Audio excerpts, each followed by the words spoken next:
ಉಡಾಯಿಸೋ ಖಾರ ಬಣ್ಣ ರುಚಿಯನ್ನು ನೀಡುತ್ತದೆ. ಮೆಣಸಿನ ಪುಡಿ ಚಿಂದಿ ಉಡಾಯಿಸೋ ಖಾರ ಬಣ್ಣ ರುಚಿ. ಜೊತೆಗೆ ಇಸ್ಲಾಮಾಬಾದ್ ಮೇಲೆ 75 ವರ್ಷದಲ್ಲೇ ಮೊದಲ ಬಾರಿಗೆ ದಾಳಿ ಆಗಿದೆ. ಲಾಹೋರ್ ಇಸ್ಲಾಮಾಬಾದ್ ಮೇಲೂ ಕೂಡ ಈಗಾಗಲೇ ದಾಳಿ ಆಗಿದೆ. ಭಾರತೀಯ ಸೇನೆ ದಾಳಿಗೆ ಪರಾರಿಯಾಗಿರುವಂಥ ಪಾಕಿಸ್ತಾನದ ಪ್ರಧಾನಮಂತ್ರಿ ಶಹಬಾಜ್ ಶರೀಫ್ ಏನಿದ್ದಾರೆ ಬೇರೆ ಬಂಕರ್ಗೆ ಸ್ಥಳಾಂತರ ಆಗಿದ್ದಾರೆ ಅನ್ನುವಂಥ ಮಾಹಿತಿ ಕೂಡ ಲಭ್ಯವಾಗ್ತದೆ. ಅದೇ ರೀತಿ ಆಸಿಫ್ ಮುನೀರ್ ಕೂಡ ಕಾಣಿಸ್ತಾ ಇಲ್ಲ. ಆಸಿಫ್ ಮುನೀರ್ ಕೂಡ ಪ್ರತ್ಯೇಕ ಸ್ಥಳಕ್ಕೆ ಹೋಗಿದ್ದಾರೆ ಅನ್ನುವಂಥ ಮಾಹಿತಿ ಕೂಡ ಲಭ್ಯವಾಗ್ತಾ ಇದೆ.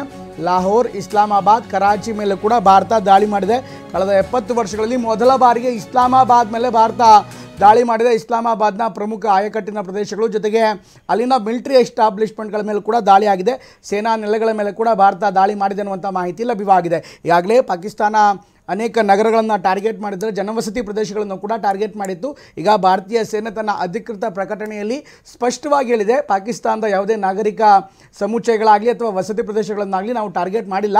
ಬದಲಾಗಿ ಪಾಕಿಸ್ತಾನದ ಸೇನಾ ನೆಲೆಗಳಿರುತ್ತೆ ಅಲ್ಲಿ ನಾವು ಟಾರ್ಗೆಟ್ ಮಾಡಿದ್ದೀವಿ, ಅಲ್ಲಿನ ಆಪರೇಷನ್ಸ್ಗಳನ್ನು ನಾವು ಕಂಟ್ರೋಲ್ ಮಾಡ್ತೀವಿ. ಹೀಗಾಗಿ ಕಂಟ್ರೋಲ್ಡ್ ಆಗಿರುವಂಥ ನಮ್ಮ ಆಪರೇಷನ್ ಆಗಿದೆ, ಕೇವಲ ಸೇನಾ ನೆಲೆಗಳನ್ನು ಗುರಿಯಾಗಿಸಿ ನಾವು ಅಟ್ಯಾಕ್ ಮಾಡಿದ್ದೀವಿ ಅನ್ನುವಂಥ ಮಾತನ್ನು ಕೂಡ ಈಗಾಗಲೇ ಹೇಳಿದೆ. ಇದರ ಜೊತೆಗೆ ಇನ್ನಷ್ಟು ವಿವರಗಳು ಕೂಡ ಬರ್ತಾ ಇದೆ. ಬೇರೆ ಬೇರೆ ಭಾಗದಲ್ಲಿ, ಪ್ರಮುಖವಾಗಿ ಗಡಿ ಪ್ರದೇಶದಲ್ಲಿ ಇನ್ನೂ ಕೂಡ ಉದ್ವಿಗ್ನತೆ ಹೆಚ್ಚಿದೆ. ಇವತ್ತು ಬೆಳಗ್ಗೆ ಜಮ್ಮುವಿನ ಕೆಲ ಭಾಗದಲ್ಲಿ ಆರ್ಟಿಲರಿ ಫೈರಿಂಗ್ ಕೂಡ ತುಂಬ ಜೋರಾಗಿ ಆಗಿತ್ತು ಅನ್ನುವಂಥ ಮಾಹಿತಿ ಲಭ್ಯವಾಗ್ತಾ ಇದೆ. ಕಾಶ್ಮೀರದ ಬಾರಾಮುಲ್ಲಾ ಜಿಲ್ಲೆಯ ಉರಿ ಸೆಕ್ಟರ್ನಲ್ಲೂ ಕೂಡ ಇದೇ ರೀತಿಯಾದಂಥ ಘಟನೆ ಸಂಭವಿಸಿದೆ. ಇದರ ಜೊತೆಗೆ ಪಂಜಾಬ್ನ ಅಮೃತಸರ ಸೇರಿದಂತೆ ಸುತ್ತಮುತ್ತಲಿನ ಪ್ರದೇಶದಲ್ಲಿ ಹೆಚ್ಚಿನ ಭದ್ರತೆಯನ್ನು ಹೆಚ್ಚಿಸಲಾಗಿದೆ. ಇನ್ನು ಬಾರಾಮುಲ್ಲಾ ಮತ್ತು ಉರಿ ಪ್ರದೇಶದಲ್ಲಿ ಇನ್ನೂ ಶೆಲ್ಲಿಂಗ್ ಜೋರಾಗಿ ನಡೀತಾ ಇದೆ ಅನ್ನುವಂಥ ಮಾಹಿತಿ ಕೂಡ ಲಭ್ಯವಾಗ್ತಾ ಇದೆ. ಹೀಗಾಗಿ ಭಾರತ ಮತ್ತು ಪಾಕಿಸ್ತಾನ ನಡುವೆ ಉದ್ವಿಗ್ನತೆ ತೀವ್ರವಾಗಿದ್ದು ಕ್ಷಣಕ್ಕೂ ಕೂಡ ಹೆಚ್ಚಾಗ್ತಾ ಇದೆ. ಇದರ ಜೊತೆಗೆ ಇನ್ನಷ್ಟು ಅಪ್ಡೇಟ್ಸ್ ಬರ್ತಾ ಇದೆ. ಭಾರತ ಪಾಕಿಸ್ತಾನದ ಸಮರದ ಇನ್ನಷ್ಟು ಅಪ್ಡೇಟ್ಗಳು ಬರ್ತಾ ಇದೆ. ನಿನ್ನೆ ಕೂಡ ಭಾರತದ ಮೇಲೆ ದಾಳಿ ಆಗಿತ್ತು. ಅನೇಕ ನಗರಗಳ ಮೇಲೆ ಡ್ರೋನ್ ದಾಳಿ, ಮಿಸೈಲ್ ದಾಳಿಯನ್ನು ಪಾಕಿಸ್ತಾನ ಮಾಡಿತ್ತು. ಅದಕ್ಕೆ ತಕ್ಕದಾದಂಥ ಉತ್ತರವನ್ನು ಭಾರತ ಕೂಡ ಕೊಟ್ಟಿದೆ. ಪಾಕಿಸ್ತಾನದ ಅನೇಕ ನಗರಗಳ ಮೇಲೆ, ಪ್ರಮುಖವಾಗಿ ಲಾಹೋರ್, ಇಸ್ಲಾಮಾಬಾದ್ ಸೇರಿದಂತೆ ಬೇರೆ ಬೇರೆ ನಗರದ ಮೇಲೆ ಕೂಡ ಈಗಾಗಲೇ ಅಟ್ಯಾಕ್ ಆಗಿದೆ. ಆಪರೇಷನ್ ಸಿಂಧೂರ್ನ ಇನ್ನಷ್ಟು ಮಾಹಿತಿ ಬರ್ತಾ ಇದೆ. ಬಾಂಬ್, ಮಿಸೈಲ್ಗಳ ಸುರಿಮಳೆ, ರಫೇಲ್, ಸುಖೋಯ್, ಗರ್ಜನೆ, INS ವಿಕ್ರಾಂತ್ ಕೂಡ ಅಬ್ಬರಿಸ್ತೆ.